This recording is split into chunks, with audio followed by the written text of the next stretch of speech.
Assalamualaikum warahmatullahi wabarakatuh. Kita dari kelompok 1 dengan saya Yeni Nuraini. Saya Rizka ini. Berikut presentasi kami. Macam dan ciri profesi di IT. Profesi di bidang IT terbagi dalam 4 kelompok sesuai bidangnya. Pertama, bidang perangkat lunak atau software.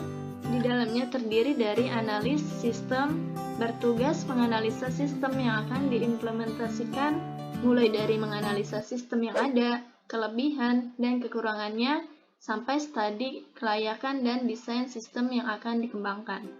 Yang kedua yaitu programmer, bertugas mengimplementasikan rancangan sistem analis, yaitu membuat program baik aplikasi maupun sistem operasi, sesuai sistem yang dianalisis sebelumnya.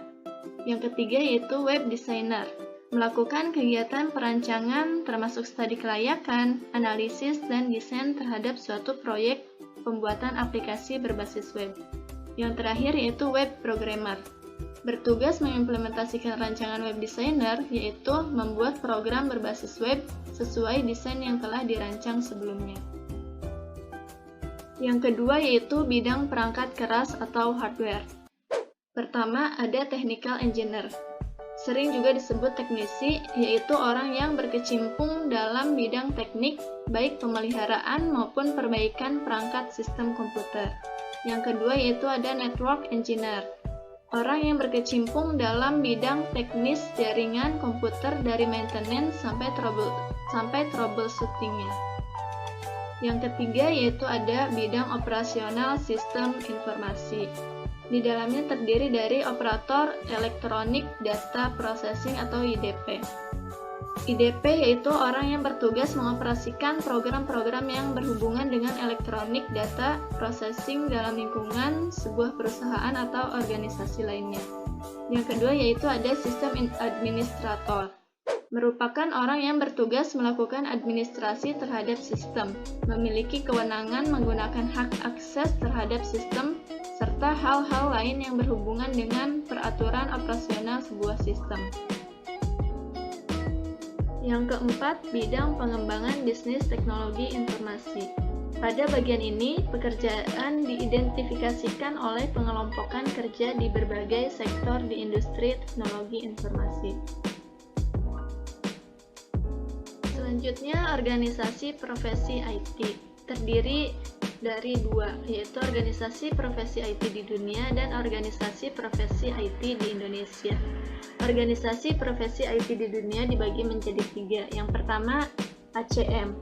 Organisasi ini adalah Serikat Ilmiah dan Pendidikan Komputer yang didirikan pada tahun 1947. Kantor pusatnya ada di kota New York, Amerika Serikat.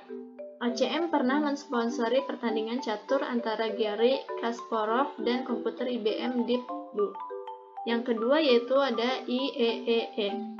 Peran dari organisasi ini adalah mengembangkan standar-standar dan ikut serta dalam usaha mempercepat teknologi-teknologi baru dalam bidang industri dan engineering.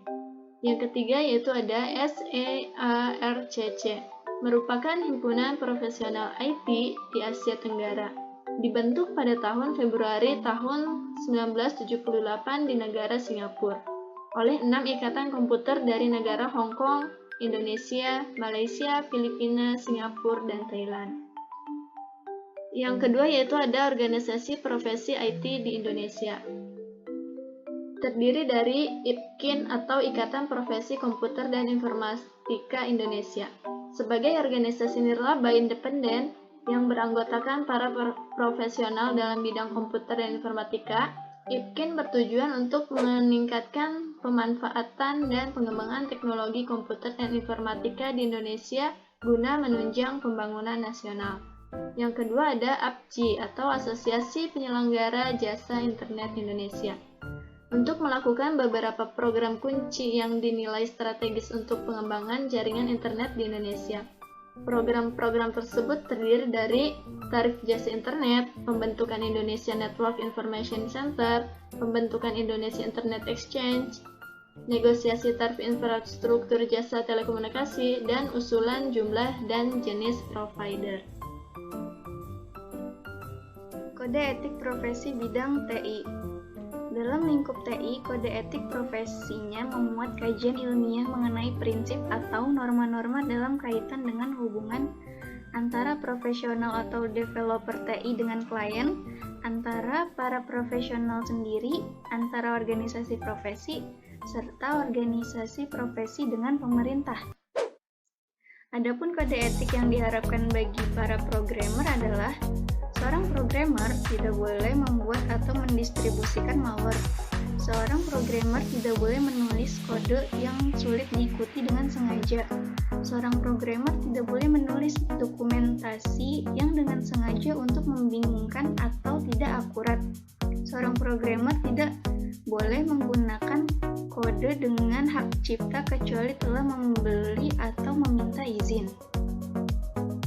Tidak boleh mencari keuntungan tambahan dari proyek yang didanai oleh pihak kedua tanpa izin. Tidak boleh mencuri software khususnya development tools. Tidak boleh membeberkan data-data penting karyawan dalam perusahaan.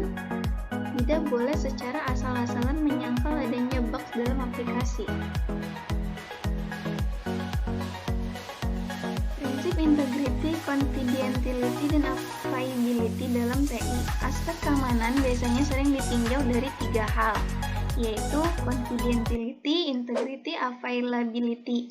Biasanya ketiga aspek-aspek ini sering disebut menjadi CAA. Integrity, aspek yang menjamin bahwa data tidak boleh berubah tanpa izin dari pihak yang berwenang atau authorized. Aspek integrity ini sangat penting untuk aplikasi e-procurement. Data yang telah dikirim tidak dapat diubah kembali. Apabila dilanggar, akan mengakibatkan tidak berfungsinya e-procurement. Secara teknis, ada banyak cara untuk menjamin aspek integrity, misalnya seperti menggunakan message authentication, code hash function, dan digital signature. Confidentiality merupakan yang menjamin kerahasiaan data atau informasi. Sistem yang digunakan harus dapat menjamin kerahasiaan data yang dikirim, diterima, dan disimpan. Bocornya informasi akan dapat berakibat batalnya proses pengadaan. Kerahasiaan ini dapat diimplementasikan dengan beberapa cara, misalnya menggunakan teknologi kriptografi. Teknologi kriptografi dapat mempersulit pembacaan data tersebut bagi pihak yang tidak berhak. Akses terhadap informasi juga harus dilakukan dengan melalui mekanisme otorisasi yang ketat. Tingkat keamanan dari mekanisme otorisasi bergantung kepada tingkat kerahasiaan data yang diinginkan. Availability ini merupakan aspek yang menjamin bahwa data tersedia ketika dibutuhkan. Dapat dibayangkan, efek yang terjadi ketika proses penawaran sedang dilangsungkan, ternyata sistem tidak dapat diakses sehingga penawaran tidak dapat diterima. Dan berikut adalah contoh kode etik. Salah satu bentuk hubungan seorang profesional dengan klien atau pengguna jasa, misalnya pembuatan sebuah program aplikasi. Seorang profesional tidak dapat membuat program semaunya. Ada beberapa hal yang harus ia perhatikan seperti untuk apa program tersebut nantinya digunakan oleh kliennya atau user, dapat menjamin keamanan atau security sistem kerja. Program aplikasi tersebut dari pihak-pihak yang dapat mengacaukan sistem kerjanya, misalnya hacker, cracker, dan lain-lainnya. Sekian presentasi dari kelompok 1. Wassalamualaikum warahmatullahi wabarakatuh.